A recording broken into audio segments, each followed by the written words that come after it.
दोस्तों I know हम सभी जानते हैं कि आईपीएल दुनिया का सबसे बड़ा क्रिकेटिंग लीग है और इसको जो भी टीम जीतती है तो उसको प्राइज में 20 करोड़ रुपए मिलती हैं। पर वेट 20 करोड़ रुपए, आपको पता है कि जितनी भी आईपीएल की टीमें हैं और जितने भी उनके ऑनर हैं तो हर टीम के अगर एवरेज को भी मिला के चले तो हर साल टीम के ऑनर अपनी टीम पर करीब 200 करोड़ रुपए खर्च करते हैं। तो क्या ये मात्र 20 करोड़ रुपए पाने के लिए या इसके पीछे और भी कुछ कहानी है? आखिर आईपीएल की जितनी भी टीमें हैं तो उनके मालिक पैसा कहां से कमाते हैं, उनको पैसा कहां से मिलता है? चलिए आज इस वीडियो में हम इसी टॉपिक पर बात करते हैं। तो देखो, आईपीएल टीम के जितने भी ऑनर्स होते हैं ना तो उनको पैसे कमाने के बहुत सारे सोर्स है। तो उनमें से सबसे पहला है मीडिया राइट्स। इसमें होता क्या है कि आईपीएल की जितनी भी मैच होती है जो हम टीवी पे देखते हैं, मोबाइल पे देखते हैं, ओटीटी प्लेटफॉर्म पे देखते हैं, तो ये जितने भी मीडिया राइट्स है तो ये किसी ना किसी कंपनी को तो सेल किए जाते हैं। तो जितने भी पैसे उनसे बनते हैं ना तो उसका 50% आपका जितने भी टीम होते हैं उनके मालिकों के में बढ़ जाता है और इसका आधा पैसा बीसीसीआई रख लेती है। इसको एक एग्जांपल से समझते हैं कि देखो, जो 2008 से लेकर 2018 तक का जो मीडिया राइट्स था ना तो वो सोनी के पास था। तो इसके लिए उन्होंने बीसीसीआई को 8,200 करोड़ रुपए दिए थे 10 साल के लिए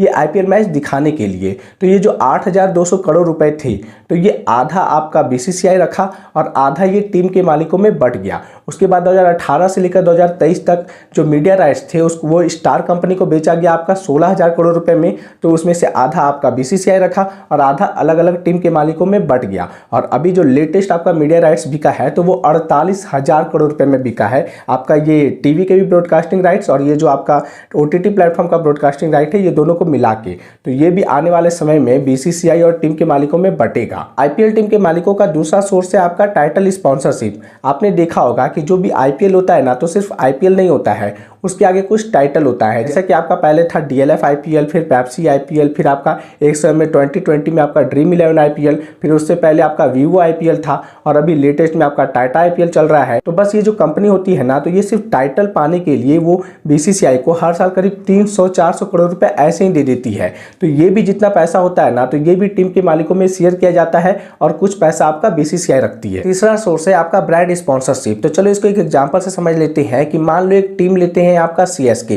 तो सीएसके की आप जर्सी देखो, सीएसके की आप कैप देखो, सीएसके का आप किट देखो, तो उसमें जितना भी ब्रांड लगा हुआ रहता है तो वो क्या फ्री में लगता है? नहीं, वो जितना भी पैसा आपको मतलब कि मिलता है तो वो टीम के मालिकों को मिलता है वो ब्रांड दिखाने के लिए। अब इसमें आपका अलग अलग टीमों पर भी डिपेंड करता है कि वो जो ब्रांड होती है वो उस टीम के मालिकों को कितना पैसा देती है। जैसे कि अगर बड़े खिलाड़ी होंगे जैसे कि MS धोनी, तो इनका एक्सपोजर दुनिया में ज़्यादा है, इनको ज़्यादा लोग जानते हैं, तो यहाँ पर ब्रांड ज़्यादा आएंगे और ज़्यादा पैसा प्रोवाइड करेंगे और इससे जो टीम के मालिक होंगे तो वो ज्यादा पैसा कमाएंगे। आईपीएल टीम के मालिकों का आपका चौथा सोर्स है आपका टिकट सेलिंग। तो इसमें होता क्या है ना कि जितनी भी आईपीएल की टीमें होती है उनको करीब 7 से 8 मैच मिलते हैं हर साल उनके होम ग्राउंड में खेलने के लिए। तो जो वहां पर लोकल स्टेडियम होता है ना तो उसमें से जितना भी आपका ऐड आता है, जितना भी टिकट सेलिंग होता है, जो मेनली आपका टिकट सेलिंग होता है, तो उसका 80% पार्ट वो आईपीएल की टीम रखती है, उनके मालिक रखते हैं और 20% आपका स्टेट एसोसिएशन को चला जाता है और कुछ पार्ट आपका बीसीसीआई रख लेता है। पांचवा सोर्स है मर्केंडाइज का। तो जैसे कि किसी भी टीम का जर्सी ले लो, किसी भी टीम का कैप ले लो, किसी भी टीम के नाम पर आपका कप ले लो, जो अलग अलग एक्सेसरीज होती है तो जो मार्केट में सेल किया जाता है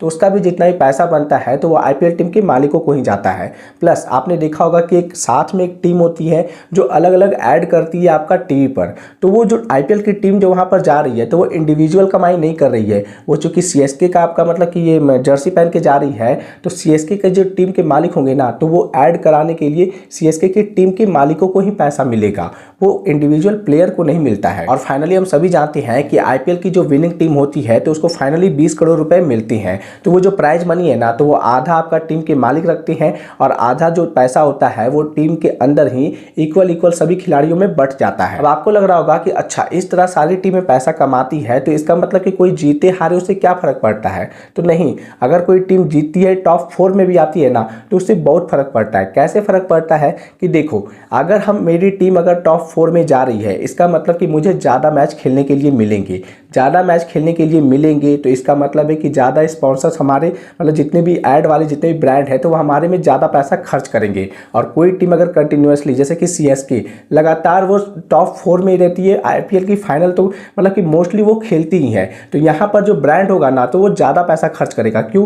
क्योंकि मेरा एक्सपोजर ज़्यादा होता है इस टीम में खर्चा करने से। साथ में जितने भी इंडिविजुअल प्लेयर होते हैं तो अपने लेवल पे जो टॉप पे रहते हैं, साथ में जो टॉप मतलब कि स्कोरर रहते हैं, तो ये जितना भी ब्रांड ब्रांड वैल्यू बढ़ता है ना, तो ये टीम का ही ब्रांड बढ़ता है। जैसे कि आपने देखा होगा कि जो सीएसके है ना, तो उसका जो आपका ये ब्रांड, आपका जो सीएसके टीम का जो ब्रांड वैल्यू है तो वो 7,000 करोड़ प्लस हो चुका है। क्यों? क्योंकि उसमें धोनी है, उसकी जितनी भी टीमें हैं तो वो टॉप 4 में रहती है। फिर आपका मुंबई इंडियंस हो गया, तो उसका भी जो आपका ब्रांड वैल्यू होगा वो भी बहुत ज़्यादा होगा। तो इस हिसाब से मतलब डिवाइड किया जाता है। तो इसलिए कहा जाता है कि जितनी भी ज़्यादा आप मैच खेलोगे ना, तो उतना आपका ब्रांड बढ़ेगा। और साथ में ये बात है ना कि जितने भी आईपीएल टीम के मालिक होते हैं तो ये टीम खरीदने का जो भी चीज़ होता है तो वो वन टाइम इन्वेस्टमेंट होता है। उसके बाद तो ये जो मीडिया राइट्स वगैरह, जो टाइटल स्पॉन्सरशिप है, तो ये बीसीसीआई तो हर साल उनको देगा ही। तो अल्टीमेटली ये प्रॉफिटेबल ही रहता है और ये एक बिजनेस मॉडल आप इसको कह सकते हो। वेल, ये इन्फॉर्मेशन आपको कैसा लगा प्लीज़ कमेंट में जरूर बताना। चलिए मिलते हैं आपसे अगले वीडियो में। बहुत बहुत धन्यवाद।